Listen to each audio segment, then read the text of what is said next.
Hey, what's up, y'all? This is Rodney, and I'm back, and I wanted to go ahead and give my review over the Real Housewives of Potomac. As you can see, I have a different background. I am in New York City. I'm going to make a different video about New York, but that's where I'm at right now. I actually have to head out in a few minutes and go meet my friends for dinner. I'm going to some restaurant, I forgot the name, but the food looks bomb, so I can't wait, and I haven't eaten anything all day. Hopefully I can get some of these videos up while I'm in New York, because I don't know if we're going to do anything tonight after dinner because it's raining outside. I don't know. I don't know. But anyways, if not, I'm just going to come back to my room and make a couple of videos and hopefully, girl, smash somebody's man while I'm down here in NYC, okay? Anyways, all right, so let's go ahead and get into this episode. Listen. I think that it's important to go by the things that are in front of our faces and not just make up things. I do think that's important because when we just make up things, it does change. It changes the story, right? It changes how we got to a certain point. Anyways, so let's just start off with Mia. Mia is packing. You know, they're going on this couple's trip. The little boy is crying. You know, she's kind of nervous about leaving her kids with her mother. I can understand. I mean, her mama is a recovering drug addict. No tea, no shade. I don't know how often the mom has been in the kids' lives, but from what I've seen, the interactions between the mother and the grandkids, it seems fine to me. So I don't think Mia should have anything to worry about. Well, I mean, I don't think that, I mean, you know, I'll say this much. Mia's mother may not have been the best mama, but it sounds like she may be an okay grandmother. I mean, she watches her other grandkids all the time. You know what I'm saying? So anyways, G really doesn't want to go on the trip. You know, I think I would be like, G, like, I don't want to go. I don't know these people. I don't want to hang around these people. I don't want to go. But he's going to support his wife. Cool. So Chris, here we go. Chris drinking. Baby, listen. It is, they say 4:30 p.m. Did y'all see when that cameraman panned down on that glass? Chris, if they not gonna make you seem like nothing else, they're gonna make you seem like an unemployed man who all he do is drink all day. Cause girl, if I had never seen, if this is my first time watching Real Housewives of Potomac, like I know a lot of people, it's their first time watching. I can tell by the stuff that people say. Girl, I would assume that Chris was unemployed and all he do is drink all day. And it don't make it no better, girl, when Mr. Mia come along talking about, is Chris getting paid? Yeah, hello. Anyways, Candace is telling Chris about what happened at at Giselle's party on public property. Shout out to Karen. And, you know, the truth of the matter is that there's no shady way you can ask someone about someone's relationship. I think that we have to stop lying to ourselves and be honest. I know a lot of y'all hate Candace and hate the ground that she walks on, but I want to ask y'all a real honest question. If you invited me somewhere, right? I invited you to something that I'm doing or something that I'm having, and then I come being messy Rodney and start asking questions about your relationship, about your partner, about your finances as far as is he getting paid or is she getting paid, what would your reaction be to me? I want you to tell me the God honest truth.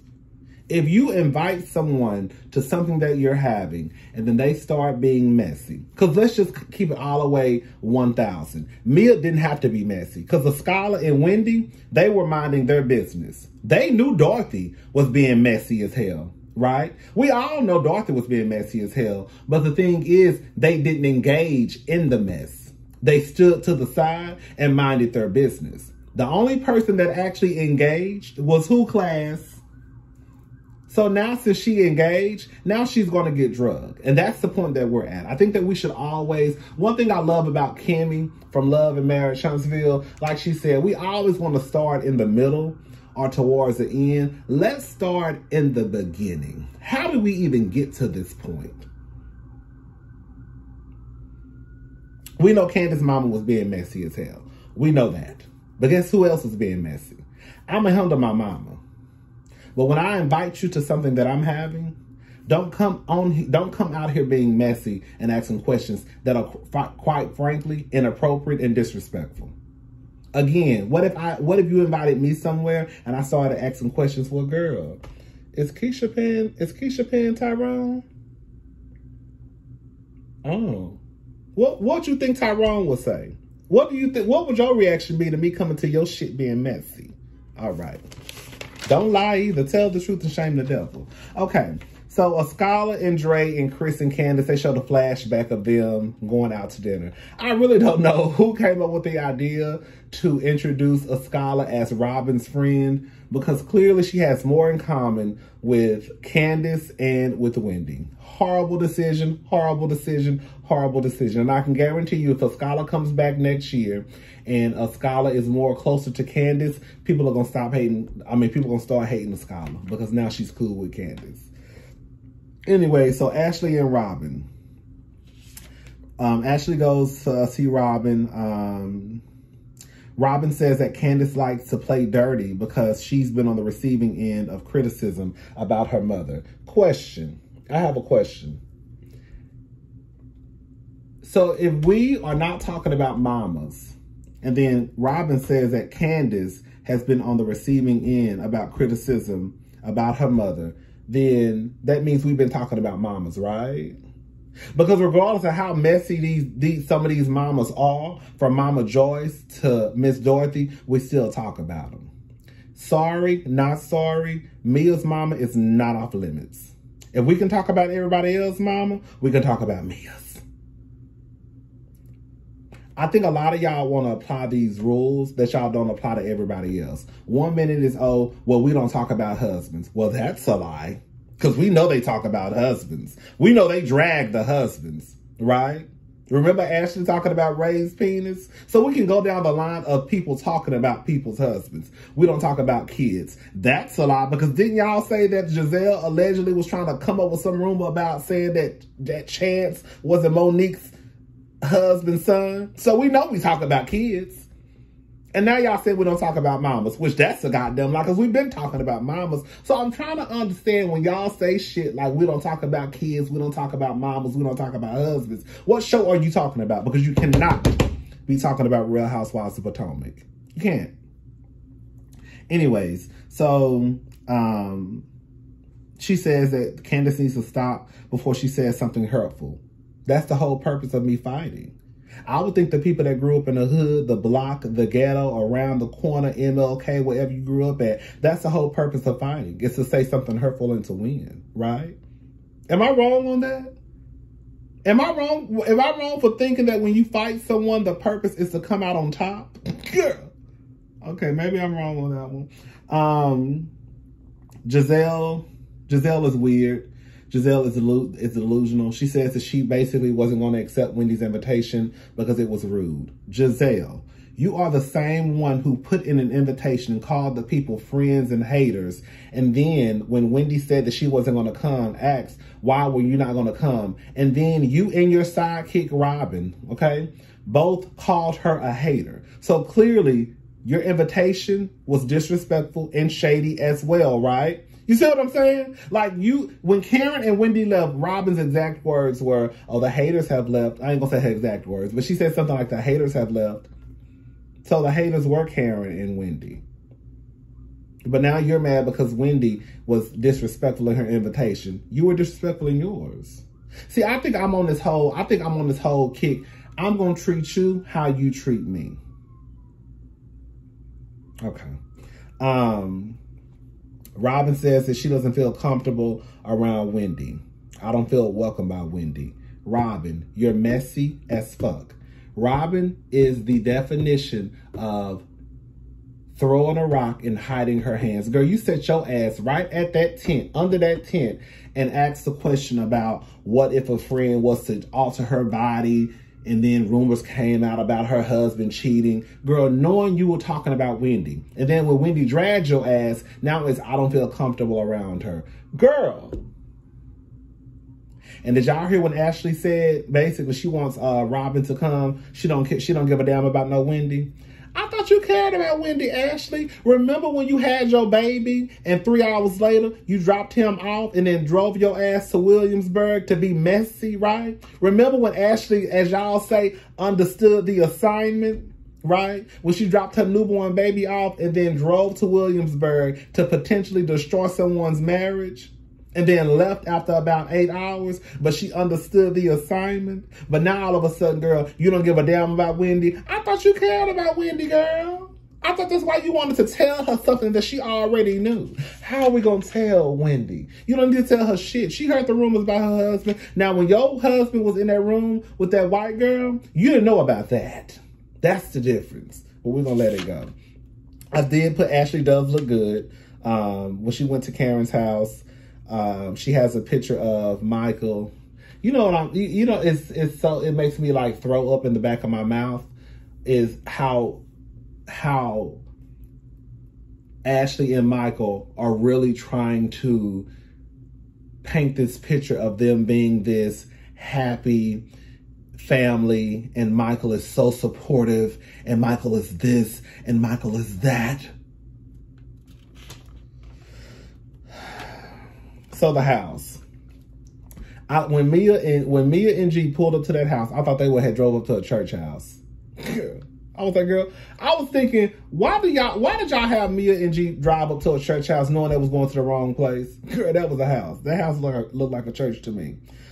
G said he needs his Fruit of the Looms folded. He needs valet. They start taking shots.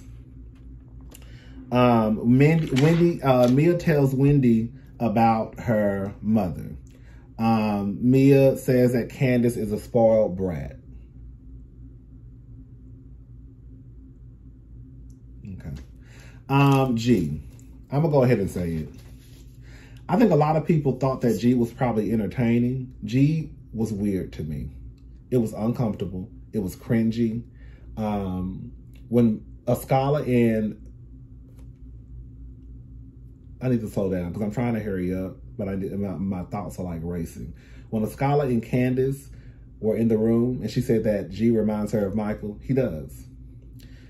G reminds me of the person that once he starts getting a little loose, you know, the Grey Goose get you loose, right? Girl, he becomes inappropriate. He says inappropriate things, which could potentially lead to chaos and confusion. All of this, Eddie, girl, what? Oh my God. All of the hunching and, girl, it wasn't funny. I would have been embarrassed if I was Mia. But Mia doesn't care because that's her meal ticket. You know what I'm saying? So what can she really do? Anyways, so Ascala arrives. Now, baby, let me tell you something. At this point, I know this is probably at least their 4th or 5th shot. Girl. Wendy, I think Mia, all of them, like every time somebody came, they took a shot. Now, mind you, they already took 2 shots or 3 shots before Candace. I think they took 4 because they took 2. And then when Candace came, I think they took another one. And then when Ascala came, I think they took another one. They probably took more than that because they were just drinking. Anyways, so G comes in and lets them know that a car salesman was on the phone. Well, I guess he hands the phone to Mia. Basically, it sounded like a scamming car salesman on the phone, girl. That's what it sounded like to me.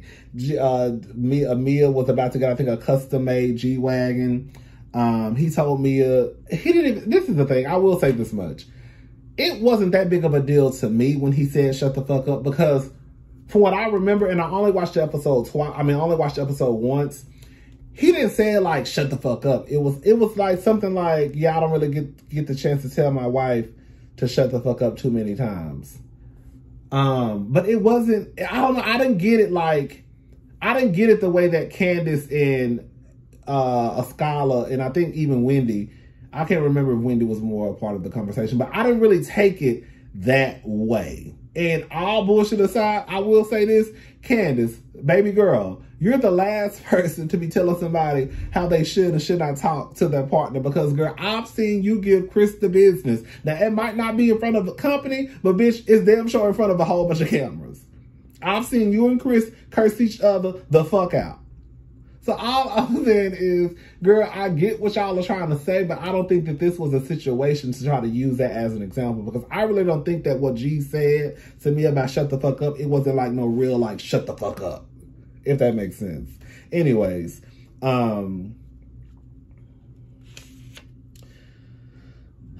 so Mia comes into the room and she asks them what they're talking about. Wendy says, we were talking about you.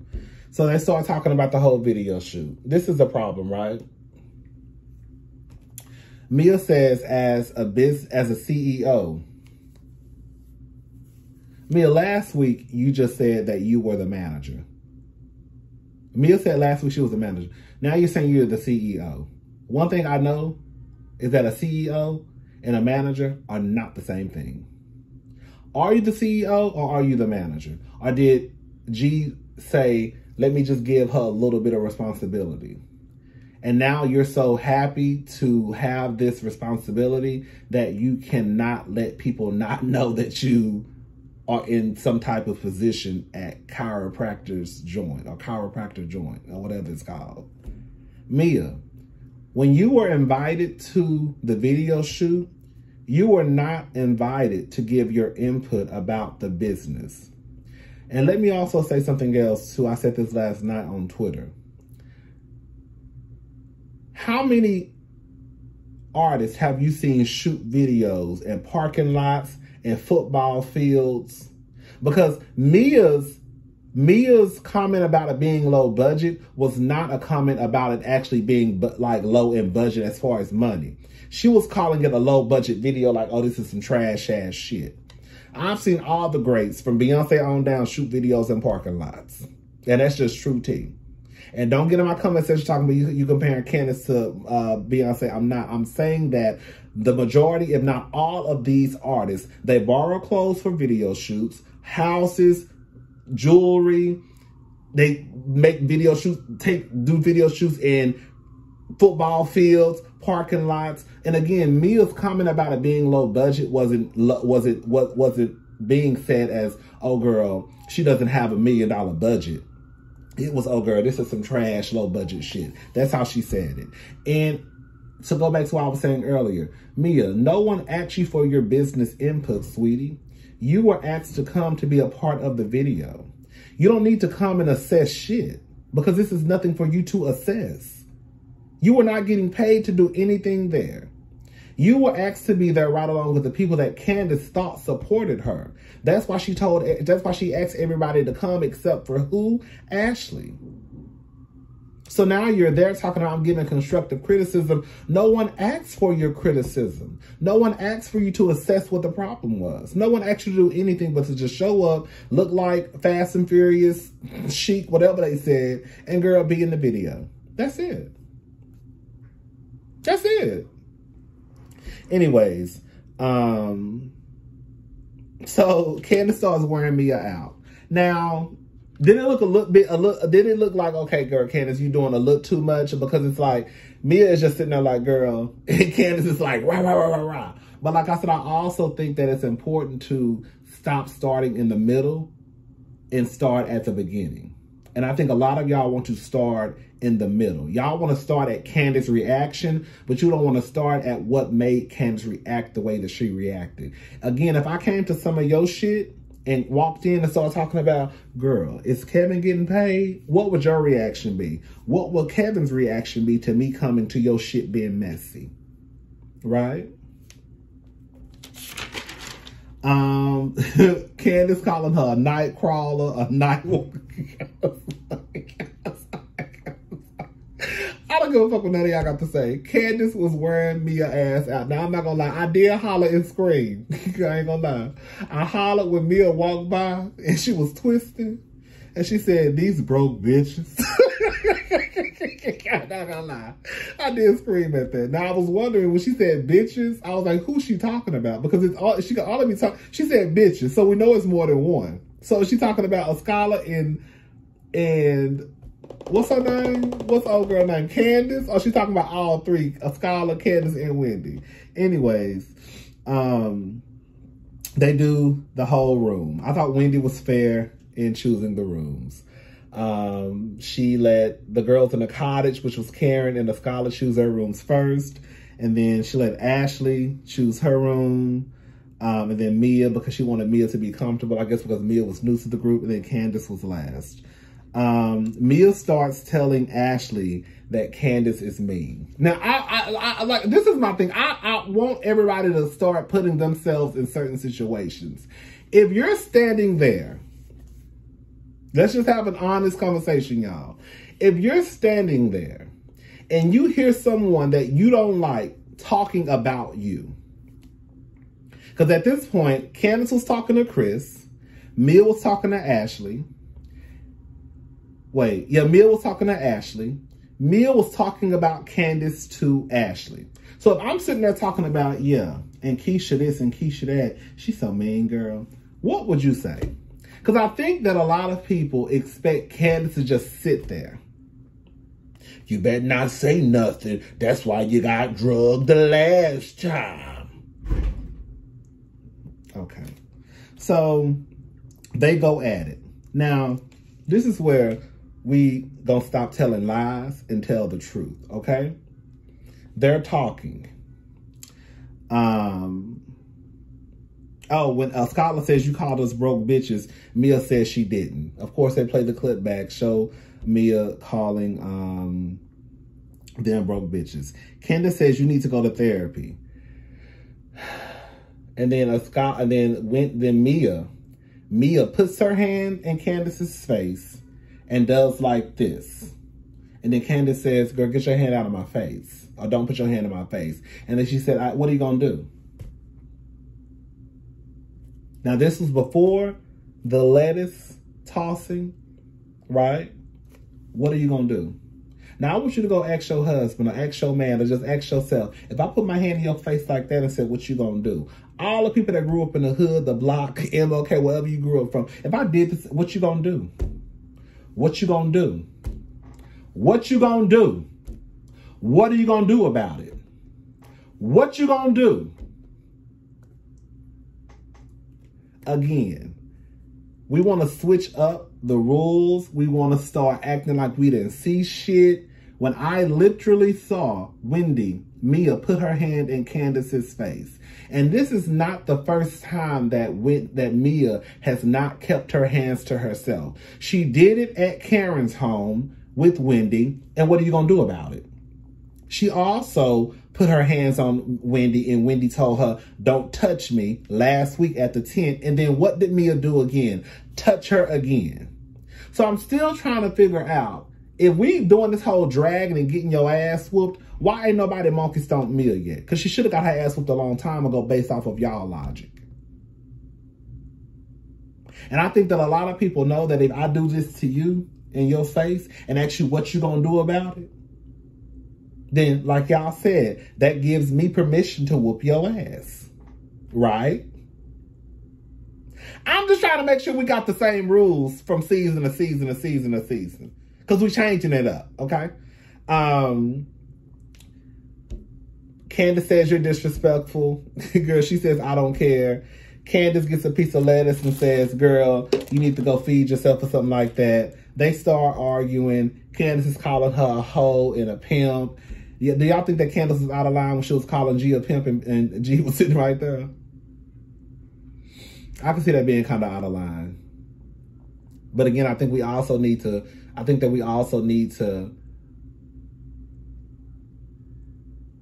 I already said that. I can see it being out of line. So, girl, I can't go lie, bitch. Mia, the big ass hands came in handy, girl. When I tell you, bitch, Mia reached down and got a finger lit up.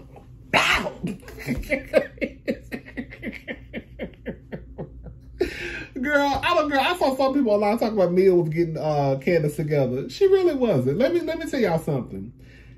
Going around a house calling yourself a hoe is not getting me together. The hoe is here. The hoe is here. Girl, that's not how that works. Girl, no, you supposed to call her a hoe. Not call yourself a hoe. Not in the middle of an argument, girl.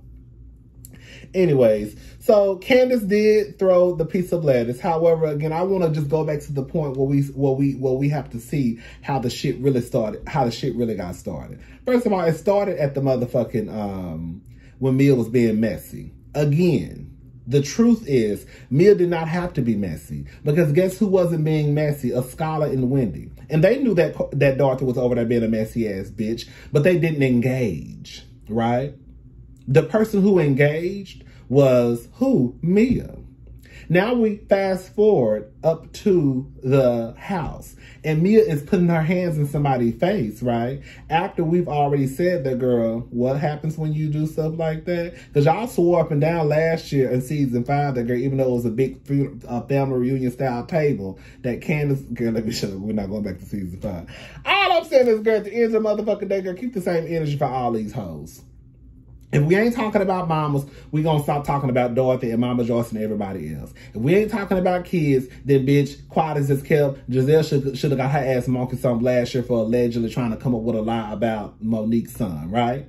If we ain't talking about husbands, then all these bitches should have got their ass whooped a long time ago, because we've been talking about husbands. And let me just say, this is not me defending Michael Darby at all, because y'all know I cannot stand Michael Darby.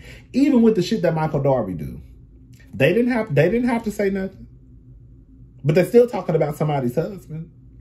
They didn't have to say nothing. They could have just said, girl, look, that ain't got nothing to do with me. I'm not talking about nobody's husband.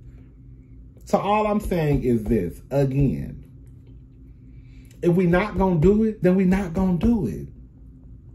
If it's good enough for the other hoes, it's good enough for Candace. If the other bitches can do it, then everybody else can do it too. Yes, yes, yes. It's like you having some children, and then you got 3 kids, but you let Tiffany and Ashley do what they do, and then as soon as Keisha do what Tiffany and Ashley do, Keisha get in trouble, and then you say, well, you don't need to do what they doing.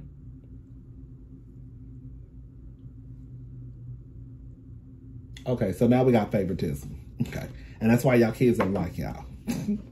Because if Tiffany and Ashley did it and you didn't say nothing, now Keisha doing it and you got a problem with Keisha doing it, then are you really being fair? Right? Or is it just that you might not like that third child and don't want to say nothing? So you use anything you can to try to get onto their ass. But the other 2 been held on wheels for about 5 years. Okay. Anyways, we done. This episode was cute. Again, I want y'all to be honest with the questions that I asked y'all. Be honest. Be honest. Be honest. I want everybody to be honest. If I'm putting my hand in your face, if I'm coming to your shit store and shit, what would you do? The only reason why we here, I'm going to answer it for you. Bitch, we're going to be fighting and cussing each other out. The only reason why y'all want to change up the rules for Mia is because Mia's mama is a recovering drug addict. I'm about to say something, y'all can take it how you want to take it. Nobody gives a fuck about Mia's mama being an old crackhead. Nobody cares. Because you know what? Everybody else's mama can get talked about. Everybody else's mama can get talked about. Mia's mama is not off limits. And if they wanted Mia's mama to be off limits, her ass should be on the motherfucking show. Period. We've been talking about kids. We've been talking about husbands. We've been talking about mamas for I don't know how long. Now all of a sudden, it's, oh my God, you can't say that about Bill's mama. Yes, the fuck I can. Yes, the fuck I can. Because guess what? We wouldn't even be talking about mamas if the bitch wouldn't have been talking about my husband or what we got going on in my household. That's how we're going to start this conversation. Why are we even at this point? How do we get to this point, class? Candace just didn't wake up, bitch, coming to the show, just shooting people. You brought a knife to a gunfight, Mia. Your ass done started with Giselle. Your ass done started with Robin. Your ass done started with Wendy. And you done started with Mia. And from what I see online, girl, you getting together with Monique to try and take Candace down in real life. Anyways, girl, it is what it is. I'll talk to y'all later. I need to get dressed and then head out. Bye, y'all.